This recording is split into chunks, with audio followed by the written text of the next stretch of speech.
हुकूमत ने पीटीआई को संगजानी के मकाम पर एहतजाज करने की पेशकश की है। हुकूमती पेशकश पर पीटीआई की क़यादत ने बानी से जेल में मुलाकात करके तबादला ख्याल भी किया है। ज़राए का कहना है कि पार्टी रहनुमाओं की आज भी अडियाला जेल में साबिक वज़ीर आज़म से मुलाकात मुतवक्के है। मज़ीद इस रिपोर्ट में।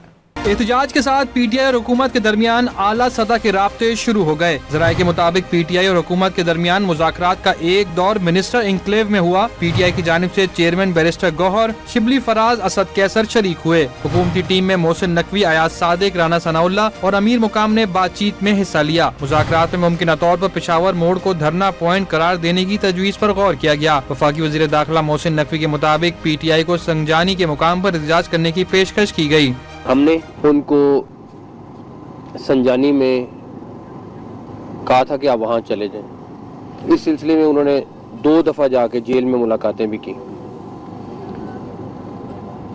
जो मेरी इन्फॉर्मेशन है वो ये है कि उनको वहाँ से भी अप्रूवल मिल गई।